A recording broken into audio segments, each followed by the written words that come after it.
Hello there, this is Rom Wills coming back at you with yet another podcast. Thoughts about the NFL Combine. I know y'all probably like, damn, Rom, what this got to do with male-female relationships? I don't know. You know what, man? I did talk about, I said it'd be about player problems, and I might talk about some general relationship stuff. But on the for real, I got other interests, and sometimes I thought about doing this Saturday. When I was watching, I was at a Dave & Buster's in White Marsh, Maryland, right? And I was watching, they had the NFL Combine on there. I thought about doing it then, but I had my sons with me, and they don't get the concept of being quiet. I thought about doing a car video. Nah, they'd have been clowning the whole time, man. That's just how they do. They'd have been clowning. So I was just like, man, let me just wait, right? And actually, I had forgotten about it for a second. I said, nah, let me say this. Because I was watching this, right? And from a personal perspective, I don't get it. From a personal perspective. But then I said, let me look up some stuff. And, you know, what they say is sometimes you get some cats, they'll do real well during the combine, right? They'll show that they faster, stronger, or whatever during the combine. It'll raise their draft stock. All right, I get that. I get that because ultimately it's about a player, stepping up, right? You want to know they can do the basics, right? And some more political people will say it's a modern day slave auction, right? And you inspecting them and all of this stuff. And I'm like, all right. But that's not actually my biggest issue. My issue is what that mean. What that mean? You get some cats, they can be a scrimmage hero. They can be, like, super fast. Like, I knew this cat, right? Knew this dude, man. He used to play in, intramural football with this dude, man. Real good guy, fast as hell. He couldn't catch worth shit. So, it's like, okay. Now, I know somebody will say, well, they evaluate a person's ability to catch then. But here's the issue with it. It's easy to look fast and have those skills and stuff when you don't have a bunch of pads on you or anything like that, right? And you ain't been hit already 30 times during the game, right? It's kind of easy to do all those drills. Okay, fine. My thing is, if I'm an NFL general manager or or a scout, I'm looking what you do in the game. Because you got, anybody who played sports, you got some cats, they might not, look good on paper. Like, for example, they play basketball. They might not be that cat who is going to drain, like, a bunch of shots from the three-point range, right? Another story about that. I remember when I was in college, right? When I was in college, freshman year, right? We had this cat. Man, you get him in a pickup game, right? You get him in a pickup game, that dude was deadly. Deadly from the outside. And this, pickup game, you don't got 3-point shots, right? But if we had 3-point shots in a pickup game, right, this dude would be the man. He'd be that sniper. Like, he put it up, right? But when we played intramural basketball, you got some refs, you got some people putting some D on you. All of a sudden, it was like that dude couldn't score. He could make uncontested shots because who plays pickup during pickup?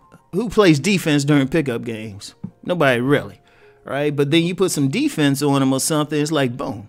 And that's what I was thinking with the NFL. It was like, all right, so the way I would like just go over game film. It was like, okay, how they do in a game? How they play when they were down? How he play? Like, if it's a wide receiver, how he play when somebody, like, knocked his ass out? Like, just got a good hit on him and rung his bell. How does he play then? That running back, how does that running back play when, he's already been hit 30 times? And understand, if you're a running back, shoot, you're not just getting hit with the ball, but you're also blocking sometime, too. So, the typical running back, he going to take about, if he play a full game, 30 to 50 hits, right? One way or the other, right? And sometimes some pile-on, some people just tearing them up.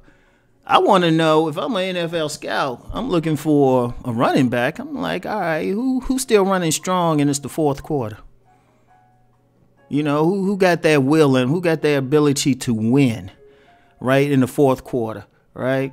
Like I said, if I had played college ball and then went on to like coach it, I always said I wouldn't look for blue chip players or spectacular players or all of that. I strictly limit recruiting to dudes who've won championships.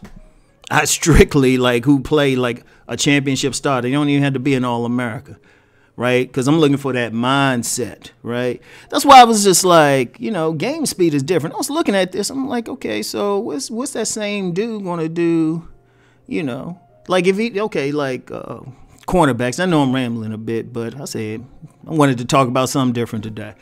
What if he a cornerback or something? How he respond when he gets burnt?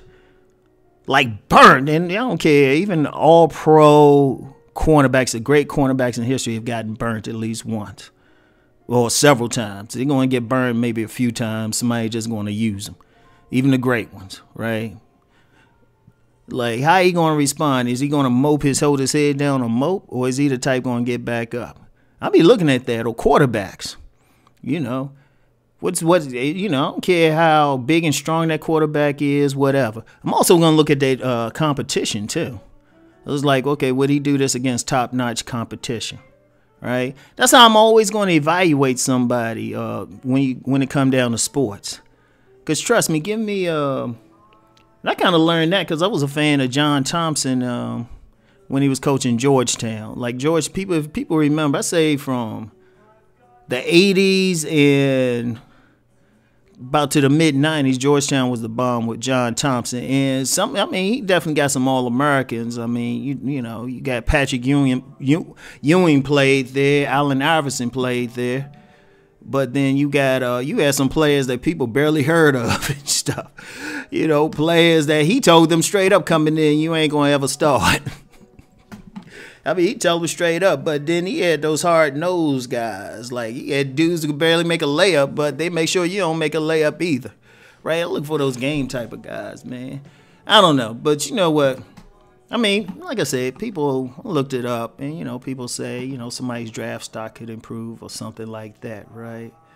Which, to me, is weird. I'm like, the draft stock should improve because they done seen this dude playing a game or a big game or something and say, okay, this dude will make it. Right, or even something like the Senior Bowl, where they're actually playing against competition, right? Because there's been some cats, I think that's why they get some busting stuff. I'm like, why don't you get some guys that actually know how to play?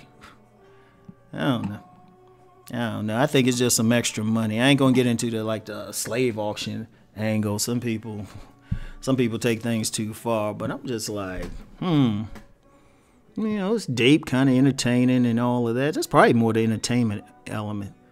Right, if I said every now and then, I say I should just do a sports channel, just do some sports commentary and shit.